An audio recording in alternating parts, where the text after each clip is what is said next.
Brian Billick is with us here on Radio Row at Super Bowl 51. He, of course, was the head coach of the Baltimore Ravens in Super Bowl 35 when they knocked off the New York Giants. And, of course, I think you're now working. Are you doing Fox and the NFL Network? Not just the NFL Network. Do shows on game day first on Sunday morning and then do hits during the course of the week. And a great way to stay close to it. Absolutely. I've told people this week, in my heart, I'd love to pick the underdog Atlanta Falcons to win this football game. But in my head, I don't know if I can pick against New England. What do you think? I've been only half joking. We ought to rename this the New England Patriot Invitational. They're here so often. You're right. When you look at the film, and just at the film, and you look at the matchups, and you look at the quality of the team, both excellent teams, don't get me wrong.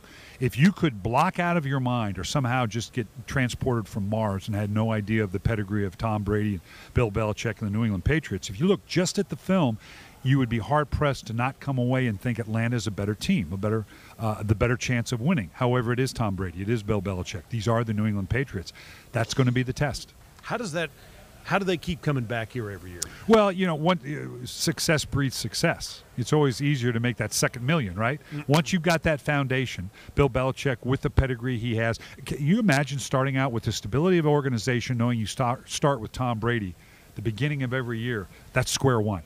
Now, what can I build around that? That's a pretty good opportunity. And their ability to bring in certain players that maybe other teams wouldn't take a chance on or wouldn't fit the role or the formula because you build off that base, that's a pretty good place to start with. Will there ever be another defense in the NFL like the one you had? Not likely. And I say this respectfully of that team because it was the greatest single-season defense in the history of the game, I say humbly. It was a different time. We didn't have to go through the litany of quarterbacks that you do nowadays. When we went through, we had to beat Brian Greasy in the wild card round. Steve McNair, God rest his soul, was brilliant, but we played him 2 times a year, so we knew how to play Steve McNair. We then saw Rich Gannon, who was handing the ball off to the number 1 rated rushing attack in Oakland, and then Kerry Collins in the Super Bowl. With all due respect to those players, and they're fine players. Not any Hall of Famers on that list. And so today's defenses have to go through a higher quality of quarterback play. Look at the championship game. 3 guaranteed Hall of Famers in the championship games, and maybe a 4th if Matt Ryan can win and maybe a couple more seasons. He'll be in that conversation. Our man Earl Campbell, who's from our area, of course, is a legend here in Texas, was quoted this week in USA Today. I found it a fascinating article. It says the game has gotten soft, that he watches golf on Sundays. The game gotten too soft? It's gotten different. It's gotten multiple and opened up. In my day, the adage was typically your 60% base, 40% nickel. That's flipped to where over the last few years it's 40% base, 60% nickel. I talked to a defensive coordinator yesterday that just finished his year-end analysis, said they were in base less than 25% of the time. It's spread out. It's not the college game. People say, well, it's becoming the college game. No, it's not. The college game, you look to the sideline and you either throw a quick screen or draw. There's more to it than that. But it is getting more spread out. It is getting more athletic. When you were here last year and we talked, the Cowboys are coming off 4-12, and you were pretty critical of where they were. Now this. New quarterback, rookie running back. Where are you on the Cowboys right now? Great future. And I wasn't the only one. The Cowboys were critical of where they were. They knew where they had to come.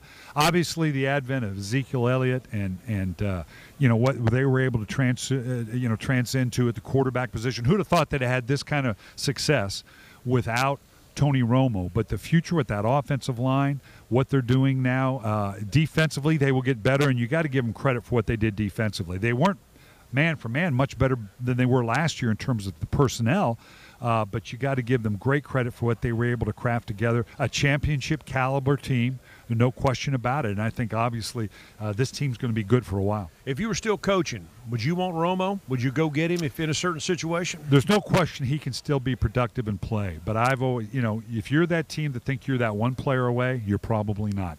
So I don't know who that team would be. They say, okay, Denver with that defense.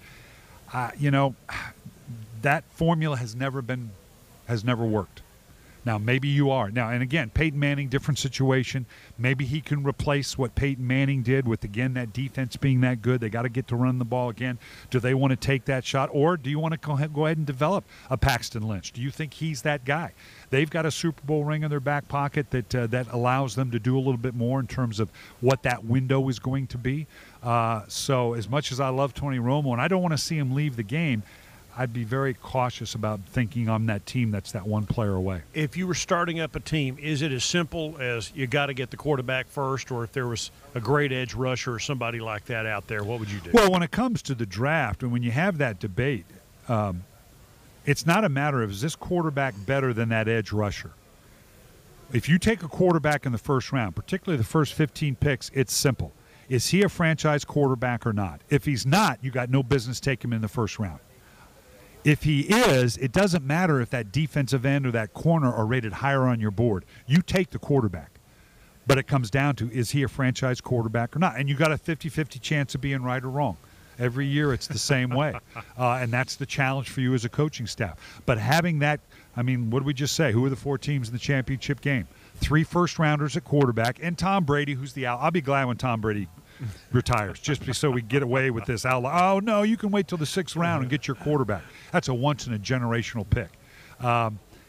You want a championship caliber quarterback, you probably have to get him in the first round. Now, Dak Prescott wasn't a first-rounder. What do you think about Dak? Love Dak Prescott, and he, like Russell Wilson, again, he's that outlier. And you got to give him great credit, as you do Seattle. But you got to keep in mind, Dallas passed on Dak 3 times as well. Okay, I knew he was going to be a great player. Right. Bull. Okay, you hit lightning in a bottle. That's great. You thought he would be a good player. You've hit pay dirt. And, yes, I think this guy there's no reason why he can't evolve to be that pocket quarterback that can be an elite quarterback. I see everything in him to indicate that he can be. Brian Billick is with us, head coach, Super Bowl XXXV champion Baltimore Ravens, here this week for 2 different companies. First of all, SeatGeek. Super Bowl tickets are always at a premium, and SeatGeek kind of helps you with that, don't they? Yeah, and even if you're not in the market for the ticket, get the SeatGeek app, download the SeatGeek, get the SeatGeek app and download it, or go to SeatGeek.com. They have a thing called Deal Score. Kind of like the watching the market. You can see the price of tickets going up and down. They're going down right now. You got to pick your spots. And particularly if you are in the market for a ticket here in Houston, you want to know that you're going to get into the game. Every transaction on SeatGeek.com is 100% guaranteed. Now, equipment, concussions, all that is a big issue right now. But you're repping a company called Extech shoulder pads. My son played high school football, and equipment's a big, big deal.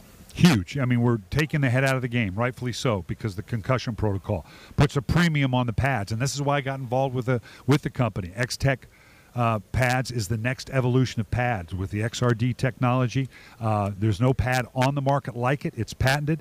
If I were to coach again, my players would be in Extech pads, and I promise you, I've got 2 grandsons. If they want to play football, they're going to be in Extech pads. It's the next wave of pads. Pads haven't changed in 30 years. We're taking the head out of the game. We better improve the pads, and that's exactly what Extech pads is. Would you tell there's a lot of argument about that. Would you want your kids to play, grandsons to play football? I get asked that probably at every, and I do a lot of corporate speaking. Every gig I go to, people ask, will you let your grandsons play?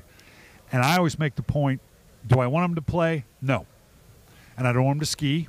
I don't want them to date. Don't want them to drive. Don't want them to cross the street. I don't want them to do anything where they could possibly get hurt. Right. But if they want to follow their passions, it's a great game. I'm going to make sure that they're coached right. I'm going to make sure they're equipped right. Brian Billick, head coach of the Super Bowl XXXV champion Baltimore Ravens, coordinator for the '98 Minnesota Vikings, who set records offensively, here with us on Radio Row at Super Bowl 51. Thanks, Coach. Appreciate it. Sounds great.